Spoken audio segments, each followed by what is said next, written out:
ഞാൻ ആദ്യമായിട്ടാണ് ഇതുപോലെ മാങ്ങ ഉപ്പിലിടുന്നത്. ഇത് അച്ചാറിന് വേണ്ടിയിട്ടുള്ള ഒരു ഉപ്പിടിയിലാണ് കേട്ടോ. അപ്പം മാങ്ങ നന്നായിട്ട് കഴുകി വൃത്തിയായി തുടച്ചെടുത്ത് കഷ്ണങ്ങളാക്കി മാറ്റി വെച്ചു.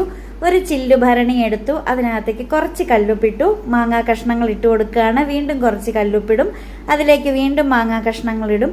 അങ്ങനെയാണ് ഇത് ഉപ്പിലിട്ട് വെക്കുന്നത്. അപ്പം ഞാൻ അങ്ങനെ മാങ്ങ ഇട്ട് കൊടുത്തുകൊണ്ടിരുന്നപ്പോൾ ദാ മുഴുപ്പിനെ ഒരു മാങ്ങ കിട്ടിയിട്ടുണ്ടായിരുന്നു. നമ്മുടെ ക്യാമറമാനായ ആൻസൂട്ടൻ പറഞ്ഞു ആ മാങ്ങ അതേപടി അതുപോലെ അങ്ങ് ഉപ്പിലിട്ട് വെക്കാൻ. പക്ഷെ മാങ്ങ അത്ര മൂപ്പ് എത്താത്തത് കൊണ്ടും അതങ്ങനെ മുഴുപ്പിന് ഇട്ട് വെച്ചാൽ നല്ലതാണോ എന്നറിയാത്തത് കൊണ്ട് ഞാനത് കഷ്ണങ്ങളാക്കി ചേർത്തു. അതിൽ ആൻസൂട്ടിന് കുറച്ച് വിഷമോ നീരസമോ ഒക്കെ തോന്നിയെങ്കിലും ഞാനതങ്ങ് കാര്യമാക്കിയൊന്നും മാറ്റിയില്ല. കാരണം ഈ ഇടയായിട്ട് യൂട്യൂബിലും ഫേസ്ബുക്കിലും ഇൻസ്റ്റഗ്രാമിലും ഒക്കെ പ്രചരിക്കുന്ന വീഡിയോ ആണ് കണ്ണിമാങ്ങ അച്ചാറിടുന്ന രീതി. അത് കഷ്ണങ്ങളാക്കി മാങ്ങ അതുപോലെ അച്ചാറിടാന്നൊക്കെ കണ്ടു. അപ്പം ആദ്യമായിട്ടൊന്ന് പരീക്ഷിച്ച് നോക്കുവാണ്. ഏതിനെ നമ്മളൊന്ന് പരീക്ഷിച്ച് നോക്കിയാലാണല്ലോ പിന്നീടത് ബെറ്റർ ആക്കാനൊക്കെ പറ്റൂ. അപ്പോൾ അതിന് ശേഷം ഒരു 3-4 ദിവസം കഴിയുമ്പോൾ ഈ മാങ്ങയിലെ വെള്ളമൊക്കെ അലിഞ്ഞിങ്ങ് വരും, ഉപ്പൊക്കെ അലിഞ്ഞു വരും.